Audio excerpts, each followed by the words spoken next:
your support. It has meant so much to me.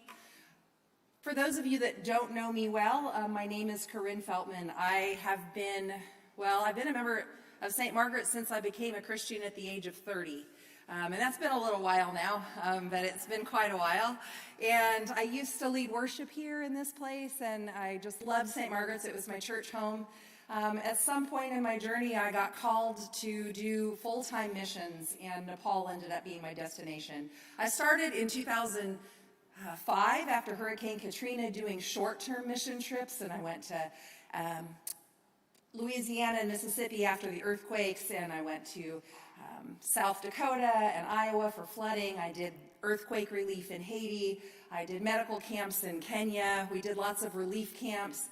And in the end, I realized that I needed to do this with my life and not just my vacation. And God had been calling me to really just step out in faith and to go and serve Him and be obedient to Him and do this work in Nepal.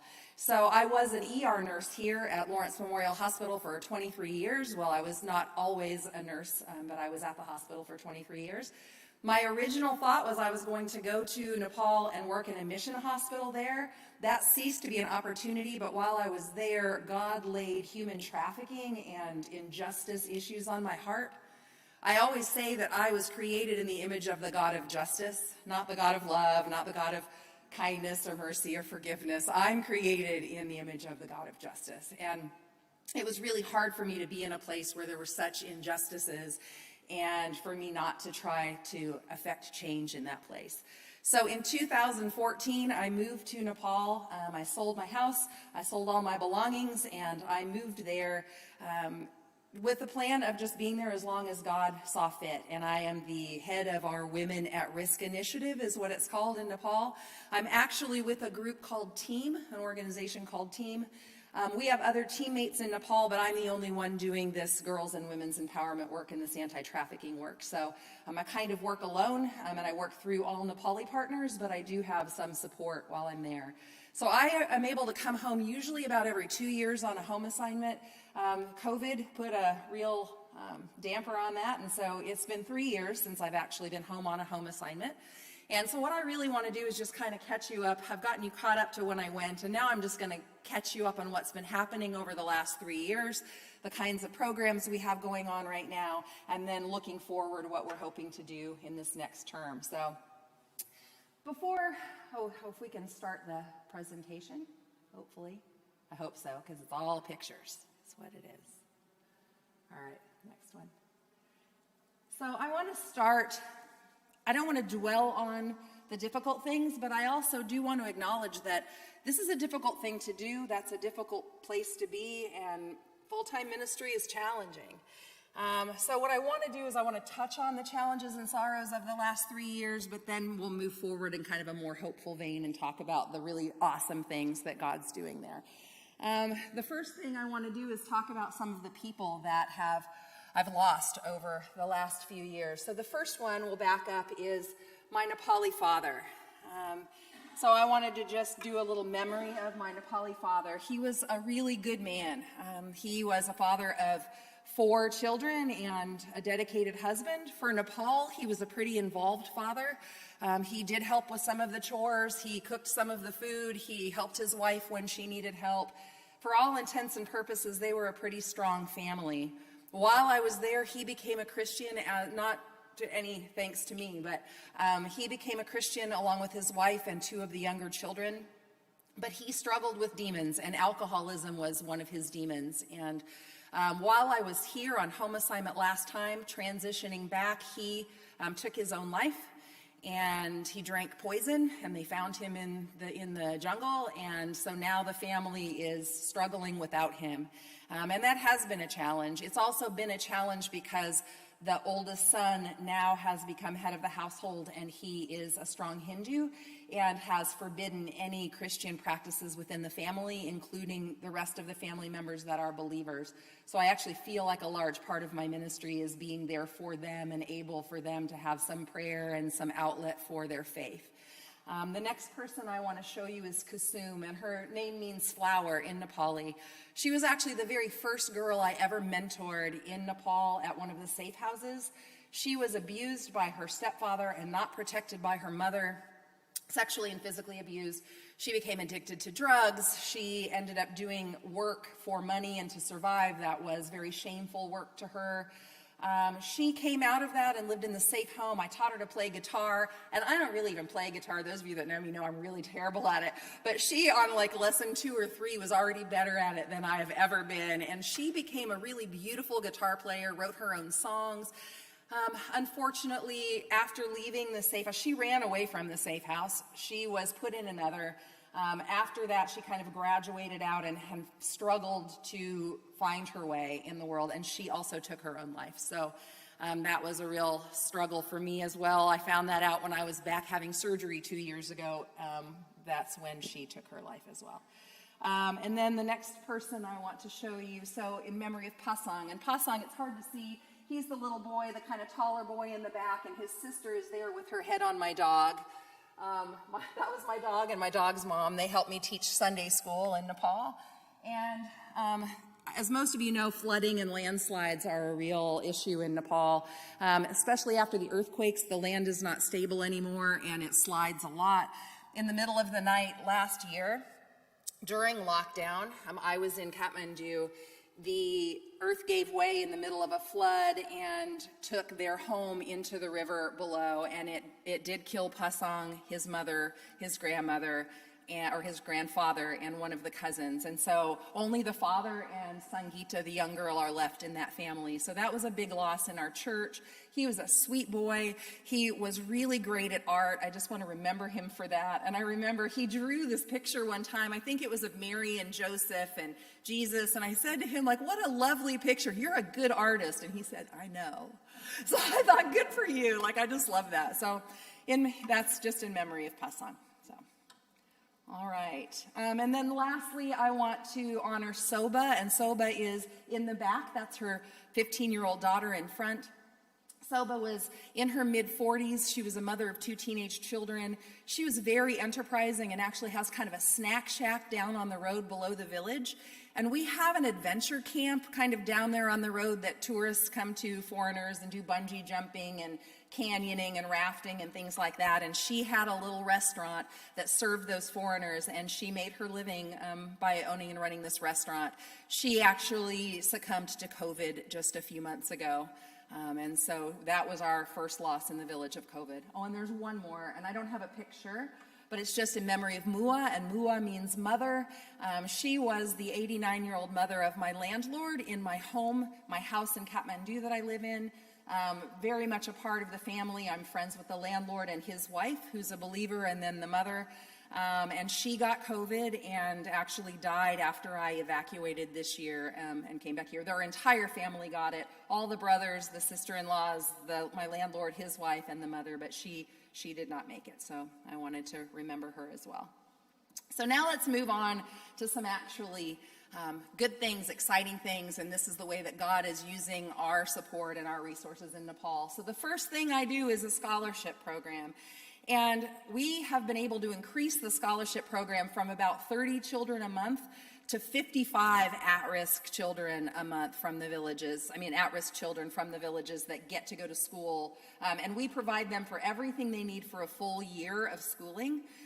So that's been a real blessing that we've been able to increase to that amount. And so they get the school supplies that they need, they get uniforms that they need, exam fees, school fees, and a small stipend for their family to help keep them in school, because the children are very valuable resources for the family to actually work around the house, or they will often send them to another country to make money to work and send that back to the family. So this allows them to get a little something for the family and allows them to keep their children in school. We've had a really amazing success with this program, and none of the children have actually dropped out of school since we've started this program. None of the scholarship children. There's been one that did move away with their family and another one that got married, but other than that, they've all stayed in the program and they're doing really well on their grades and their passing rates, so that's been a success. Our biggest success story is Jasmine. Jasmine is in kind of in the back with the black shirt on. Jasmine was one of our first scholarship recipients, and she was a hard worker. when it was time for her to go to class 11 and 12, she would have to walk 3 hours each direction, so 6 hours a day just to go to school. And she did, and when she finished, she wanted to continue to go to college. And we didn't actually have that in our budget or our plan, so I personally paid for her college. That's not to say good job to me, but good job to her, because she was a really great steward of that resource. She was the first girl or woman in the history of her village ever to enroll even in a bachelor's program. She graduated last year with her bachelor's in social work. She moved back to the village wanting to help that community, and the nonprofit that runs the scholarship program for me, we have hired her, and she now is an employee of Change Action Nepal. She lives in her village, and she helps do home visits, she helps do videos of the students, she helps just troubleshoot the things they need to keep them in school and to keep the scholarship program going. So she has just been an amazing blessing. My hope, and you'll hear later, is to be able to send more of these children to school. The upside and the downside of having someone be successful in education is now all the children have this dream, and none of them had a dream of education before.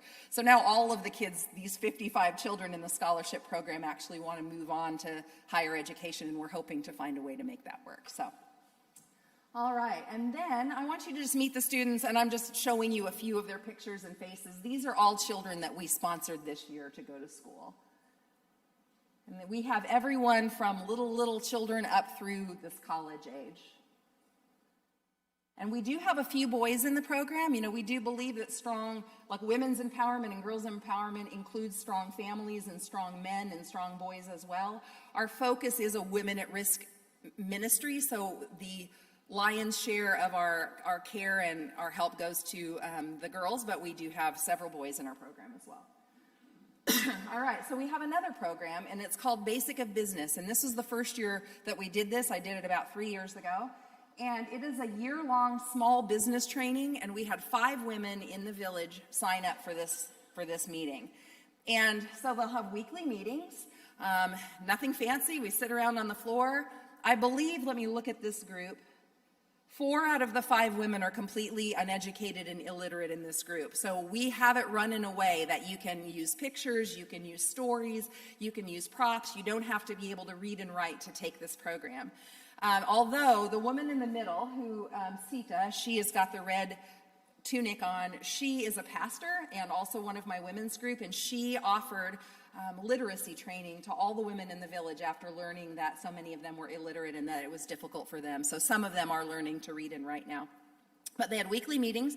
Garija, who you see sitting down in the bottom, was the head of Redeem Nepal, which was a nonprofit helping to run my organization's programs, and they went once a week, taught the women business basics, how to find out what's necessary in your community, what's needed, how to be different than the others and how to be excellent, how to work with integrity, how to price things, how to make change, how to market, like all of those things, but kind of on a village level.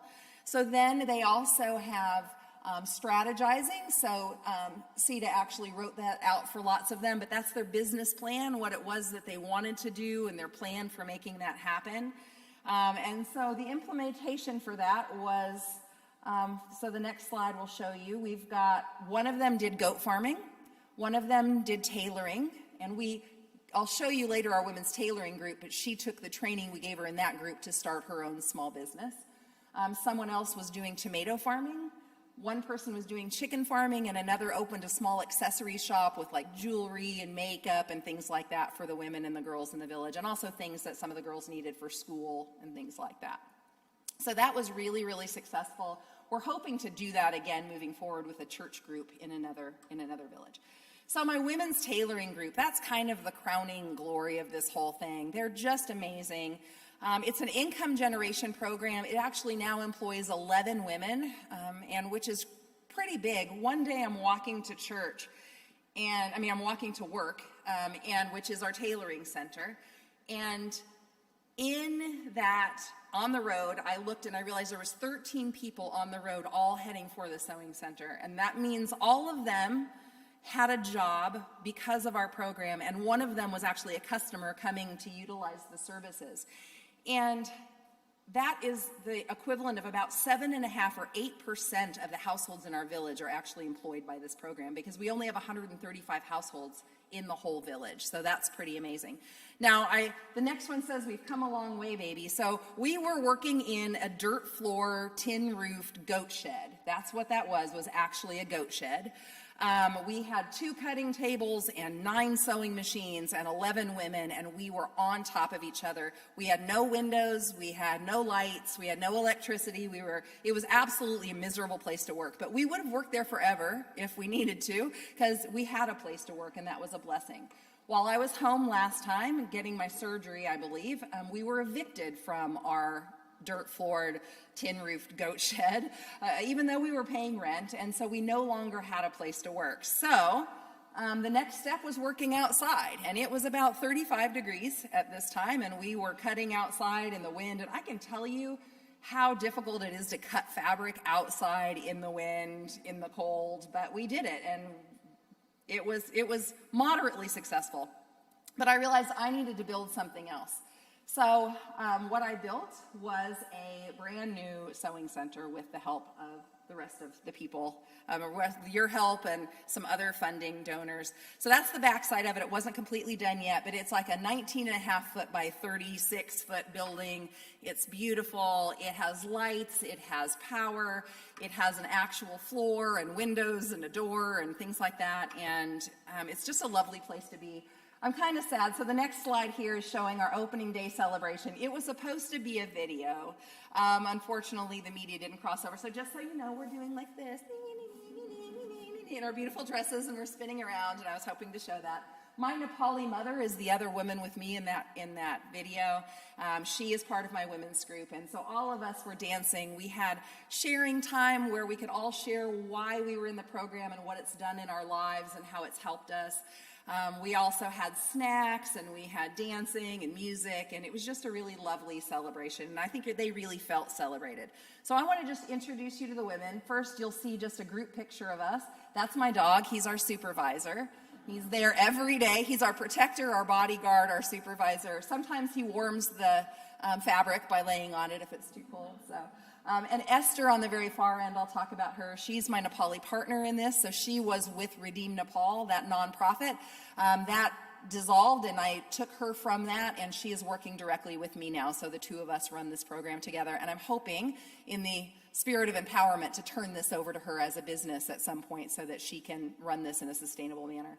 So I want to show you each of the women individually. So one of them is Lakshmi. She's a beautiful, beautiful woman. Her children, those of you that see my Facebook and that kind of thing, I always have these pictures of the children in my house playing and coloring and things. Her children were the first ever to come visit me. The first day I moved into that village, they were at my house, and they've been there every day since. They were like 7 and 8. Now they're 15. They're teenagers. And that's their mom. And so I go over to their house every Saturday and play with the kids still to this day. The next person is Lakshmi too. Lakshmi too is really lovely as well. But in Nepal, everyone gets married. So at a certain time, about 25 at max, usually earlier, they will arrange a marriage for you.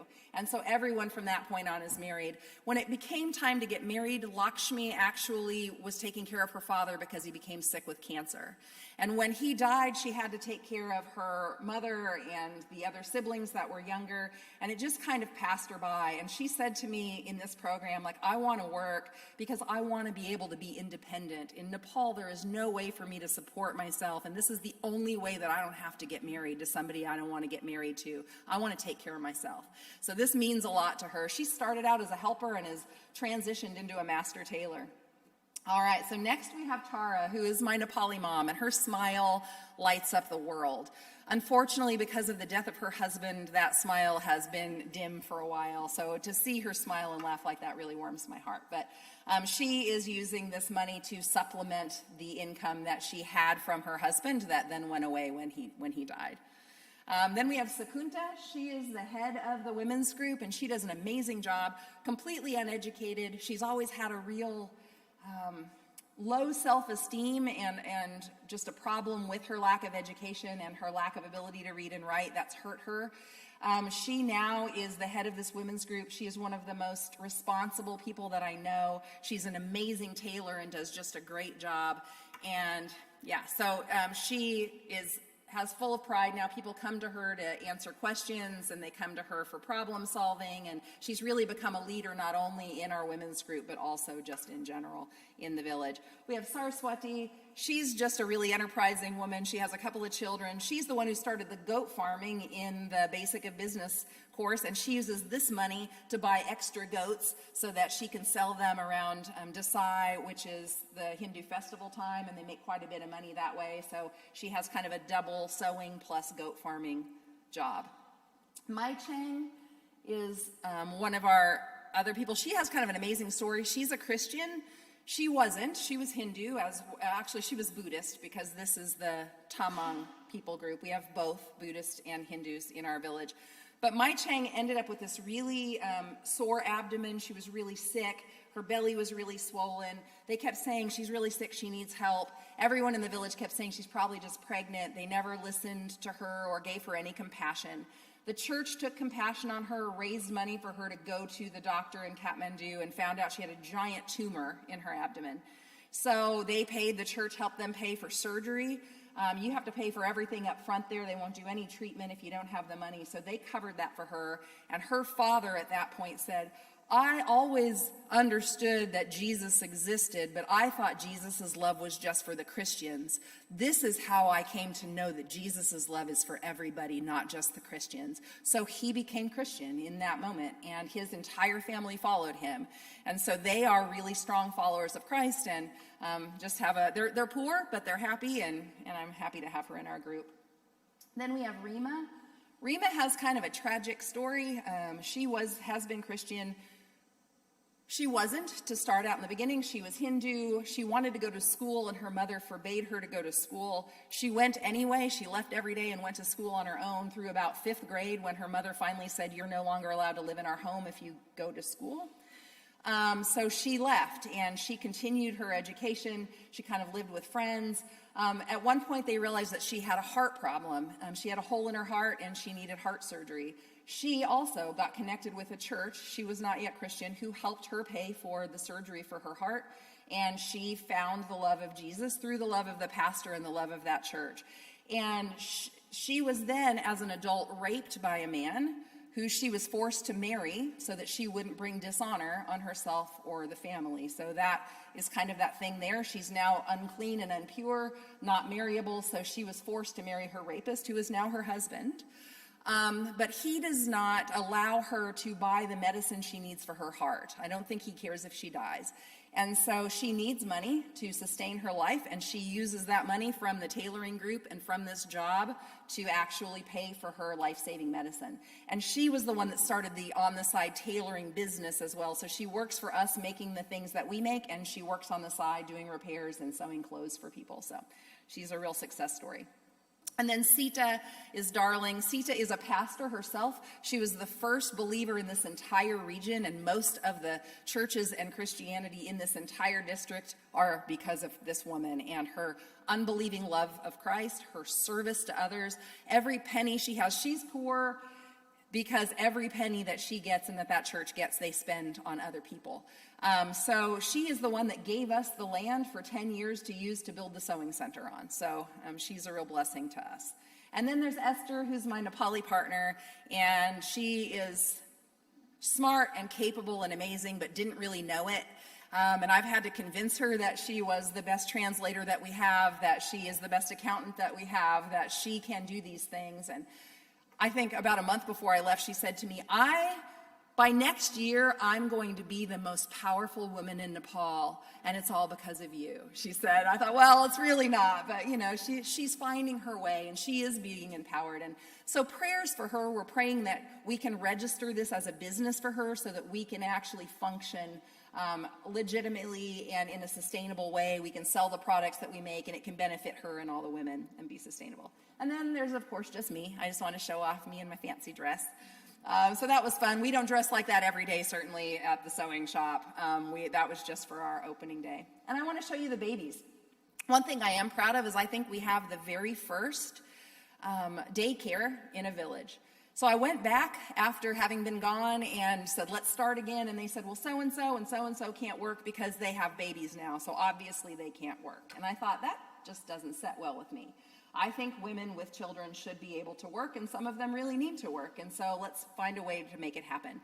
So we hired an extra woman who one of these babies is hers and one of the babies is Mai Cheng's, and our daycare is a mat on the floor in the middle of the room with 2 babies on it, but it's okay. And we have the other person, the other worker, sitting next to the babies. If they need something, she tends to them. If they don't need anything, if they're playing or sleeping, she does things like putting the snaps on our sanitary pad liners or running the ribbons in our bags. Like, she's really great at doing those kinds of things. And so, yeah, that's where we expanded. When the babies are mobile, it won't be good to have them in that building. I'm going to have to rent out something else and set up a true daycare center, but prayers for that, because I'm hoping that will happen. And the women are making tote bags is one of the things they make. There's Esther, and I can't believe I forgot to bring them with me. I have them at the house already, but in some of the weeks to come, I will have some extras for sale. They made these lovely tote bags of different Nepali fabrics to sell. They're $20. I had about 75 of them sold before I came back. I have about 15 of them left over extra. So if anybody's interested in those, let me know, and I will bring those and we can shop. The biggest thing we make is washable, reusable, eco-friendly sanitary pads. And in Nepal, it's a real issue. So one, they can't afford disposable pads if they're available. They won't use anything that's insertable because of moral questions and issues, and also sanitary issues. And so what happens is they can't go to school when they're on their period because they don't have a good way to manage it. So, then they're worried about leaking, and it's messy, and I understand that. There's no way for them to really manage that. So they miss up to 2 months of school every year just from period days. And it's already a pretty sketchy government education, so every day that they miss makes it less likely for them to pass exams, less likely for them to move on in school, and less likely for them to be able to support themselves. So the women actually make washable, reusable, eco-friendly sanitary pad kits, and then we do a distribution to the girls in the village schools. And what we do, and so we do basic health and hygiene training to both girls and boys, which is kind of revolutionary. Grades 6 and up, everybody gets information on women's health, that this is a normal body process, which they don't know. They don't know it's tied to fertility. They don't know that women all over the world do this. So we're teaching them just the basics so that there's not such a stigma against it, and that there's less teasing and things like that. And then we actually distribute those pads to the girls for free, all the girls ages 6 and up. And so they are able to use these and go to school every day without having to worry about anybody knowing, having to worry about leaking, having to worry about whether or not there's a good place to dispose of them or whether or not they can afford them. And then I go and do research, and the research is pre and post. So I go before we give them, find out their normal habits and what they do surrounding menstruation. We give them the teaching and the kits, and then we go back 6 months later and say, hey, did this make a difference in any of your practices or in your life? And we found a 66% increase in the number of days that they attend school just from the use of these pads. And so we are actually set to do 700 girls, to give these to 700 girls this year. We were supposed to do that last year. COVID, again, was one of our challenges and sorrows, so we are still trying to do the program that we were supposed to do last year, but that's what my visa is a research visa, and this program is actually a requirement for that. So now I just want to show you some relational ministry things. A lot of what I do is not this sort of work things, but it's a little bit harder to define. So I teach Sunday school, which is actually on Saturday. So the day off is Saturday in Nepal because it's a Hindu state. So I asked them one time, why do you call it Sunday school? And they said, well, you foreigners call it Sunday school. And I'm like, well, because it's on Sunday. That's why. And they're like, oh. So anyway, on Saturday mornings, I teach Sunday school to whatever kids come. And that's a challenge. My prayer group knows that's a challenge because I ask for prayers for that every time because I'm not a Sunday school teacher. So God gives me strength every time. And then we talked about the village kids that I play with. Lakshmi's kids, the boy in the blue shirt and the little girl on the bottom doing the peace sign are Lakshmi's children. And that was actually them like last year, and they're double that size now this year. It's amazing how fast they're growing. But that's just one of my typical days on a Saturday, is coloring and playing and doing games with them. I learned that there was a Christian on the distant hill. So I sit in my village, and I'm in a gorge, and on the other side of the gorge is a hill. And it's about 8,000 feet elevation. I can see this little building up at the top. It takes 6 hours to get there on foot, or it takes about 2 hours to get there by a vehicle. And I found out that there was a believer up there who had had tuberculosis so badly that she was literally dying. She weighed about 70 pounds. She was black. Her tongue turned black. She couldn't speak. She couldn't walk. Her family was just cleaning her in bed. She was dying, and the hospital had told her so. Someone told her husband, go find a Christian, a pastor, and have him pray for her. So he came to our village, to the church, and asked the pastor, so Sita and her husband, and they went and prayed for her, and she was healed. Now, not immediately, but immediately felt better, and then she was able to walk during that visit, and then she healed over time. So she became a strong believer in Jesus, not knowing anything about him or anything, all the stuff that we know and all the scripture. She knew none of that, but she knows that he healed her, and so did her family. And so there's no church up there. She was too weak still to go to church. So I started making it a ministry of mine once a week to go up there and visit with her, to teach her Bible stories, just like I took children's Bible stories in a children's app and just taught her the very basics. Fellowship with her. I've spent the night in their little shack. It's pretty scary, but I go up there with my little sleeping bag and sleep in the room with her and her husband and mother-in-law and daughter and someone else that I'm not sure who that was. And that's her on the far left and her daughter, and then that's her mother-in-law and aunt that is there too. So I actually took her to Christmas. I asked her, do you know what Christmas is? And she's like, no, I have no idea. So she got to come to church. We went and picked her up. It was about 8 hours in the vehicle by the time we came and went a couple of times and took her, but she had a really amazing time. So just prayers for her. Her name is Asmita. So the personal side, I just wanted to show you a couple of things. Here's the view out of my apartment in Kathmandu. So if anybody wants to come visit, that's Kathmandu right there, and that's the Himalayas in the background. That was during monsoon, not during monsoon, during lockdown, so that you could actually see the mountains, which was lovely. Then I want to show you my village. So it's a very small village. This is where I live. The yellow building is the school. And then I think above that, there's little black letters that say Sewing Center. So on the road, there's you can see the building with the red roof, and in front of that on the road is another little red roof, and that is my sewing center right in the middle of town. And then my house is down this hill, it says. So you go all the way down the road and down the hill, and my house is down there. So this is our village. It's called Tangtali. And the sewing center has been a real blessing. Not only are we using it for sewing, but we're also using it as a fellowship hall now. So we were doing house fellowship, we still do, but when it's my turn, I have it in that sewing center. So people can hear us singing, they can hear us praying, they're standing in the windows looking in to see what we're doing, they hear the scriptures, and so we're just praying that it's a place that people can start coming and really being blessed by.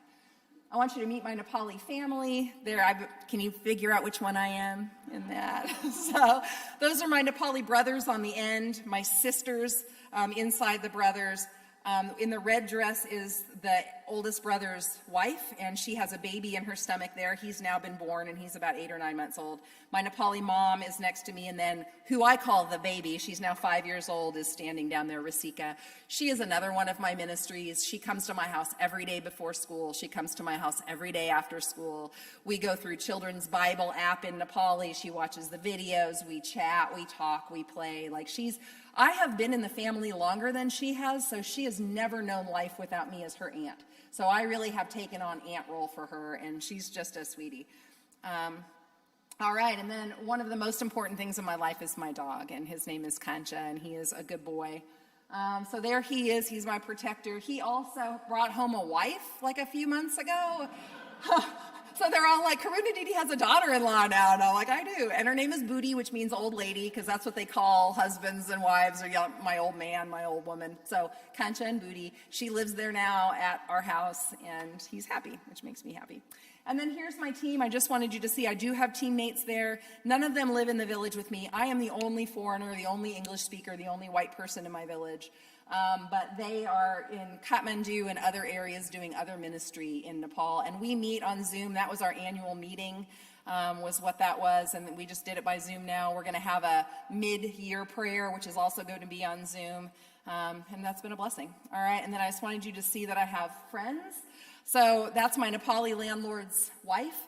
Found out she was a Christian during lockdown, so she comes down every Saturday and we have fellowship together and watch church online. And then we work out every morning. That's a teammate of mine, and she's my spiritual director and our pastoral care person. Every morning we go up to the roof in lockdown and exercise for an hour and a half, and so that's us up on our roof. And then I just want to talk quickly about plans for the coming term. Let's see. Actually, go back up to plans for the coming term. So basically, I'm going back. October 16th is my official leave date. I bought a ticket. I'll be there. I'm not sure how long yet. We're talking about maybe being able to come home every year for a couple of months instead of every 2 years for like 4. I would like that, but I'm not sure how that will pan out. When I go back, if schools open again, Nepal is in total lockdown again right now because of the COVID situation. There's still thousands of new cases a day. So if the schools open back up, the plan is to do that sanitary pad distribution in my research and all of that. My research is kind of up in the air right now. I was supposed to get it renewed before I came back, but the renewal agency was closed, and so are the schools. And so just prayers that that works itself out so that I'm able to stay in Nepal, because that's how I'm able to stay there. We also plan on doing one of those basic of business programs in a church in another village to help expand that. And I hope that we can turn the sewing center into a full-time operation where we're making things that we can sell and become more sustainable, etc. So, yeah. And then I'm going to show you ways to connect, and then I'll take, if anybody has questions, I'll take a few questions. So I do have, I say monthly-ish because it's not really monthly. I have a monthly newsletter that I don't ever manage to put out once a month, but it's about every 2 months, sometimes 3. If you want to get on that and you're not already, please sign up in the back on that little table. I just have a sign-up sheet. All I need is your name and your email address, and I'd be happy to add you to that. I also, please pray. That's the most important thing that happens is prayer, because everything else happens through that. So please be a prayer partner. If you don't already get the digest, sign up with the office and they'll get you on the weekly digest, because I put a blurb in there usually about 3 times a month I manage to get it in, and that'll give you an update on where I am, what I'm doing, and how you can be praying for me and how you can support. And then financial support, obviously I can always use that as well. If you're wanting to sign up as a financial supporter and haven't done that yet, you can either do that through the newsletter. I always have some way to connect, or you can just come up to me personally, or you can email me at eramazon@aol.com, and I will send you a link. And you can do one time, you can do monthly, you can do yearly, however that works for you. And then there's my phone number, and that number works all the time. You can leave me a message or you can text it, but it's Google Voice, so it doesn't go to my phone, but it doesn't cost anything. Even while I'm in Nepal, you can send me a text on that and just say, hey, I'm thinking about you, and I can reply, and it's just lovely. It doesn't cost either of us anything. Never feel like you can't connect with me. People always say, oh, I feel like you must be so busy and you've got all these important things to do, so I don't reach out. If I'm busy, it's okay. I'll write back later, but it really is encouraging to be connected and to hear from people that are here. I love you guys. This is my home, and this is my community, and sometimes I feel very alone. I'm pretty resilient and I'm pretty tough, but when I'm the only person in a village, the only Christian sometimes, like over the holidays, like it gets a little lonely. So I really do enjoy every time I get a connection. So feel free. All right, and then ER Amazon, so you can remember it. ER is because I was an emergency room nurse, and Amazon is clearly because I'm this tall. So, all right, do we have anybody have any questions? No? Yeah, Pat? Oh, sure. Yeah, if we don't have any questions about that, I'm going to make an announcement while we're here. So September 26th, which is a Sunday, right after the second service, we're going to have a sale, a clothing sale that is going to benefit the mission. So all the proceeds from that, 100% of them will go towards the work I'm doing in Nepal. It's a great sale. It's called Everything's a Buck sale. Everything's a buck. And it's going to be women's clothing only again this year, I think, just for the sake of simplicity. If that changes, we'll let you know. But if you have, if you're a woman or you know a woman, and you have clothing, accessories, shoes, bags, any of those types of things to donate, please do that. We will take those items and we will put them in the sale, and then come shop, and everything's just $1. So you can donate your clothes and get an entire new wardrobe for like $20, which is awesome. And as I said, it'll be right after the service, and there'll be more information coming in the digest, so please sign up for that if you haven't. Right, thanks, Pat. Yes?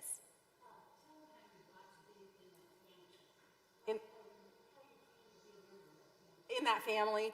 Well, I live by them, which is one of the things, and my Nepali landlord in the village is their extended family, but it was kind of tough for the first couple of years.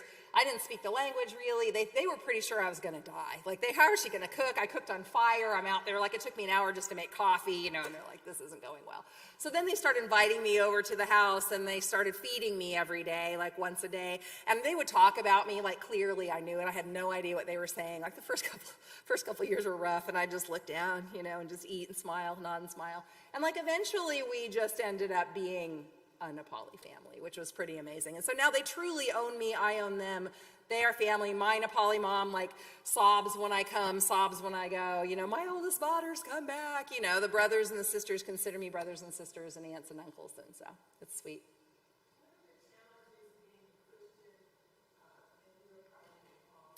Well, so just so you know, it's actually illegal to do any kind of faith sharing in Nepal, Christian faith sharing. You can be Hindu, you can be Buddhist, you can stop being Hindu or Buddhist, but you can't switch to Christianity, and you can't tell anybody about Christianity with the intent of changing their thoughts or mind about religion. So I and everybody else could go to jail for, I think it's a 5-year prison term, and then deportation, and then you're banned for the country for 7 years after.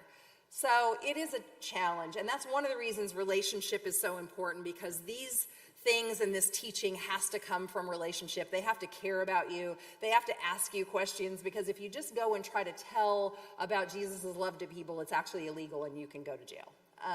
So that's one of the biggest challenges. And the other one is that just the suspicion, people believe that you're there trying to steal their culture, because Hinduism is a culture and not just a religion. And so when they switch to Christianity, they lose everything. They lose their families a lot of times. They lose all of their friends. They lose their participation in every one of those things that they do.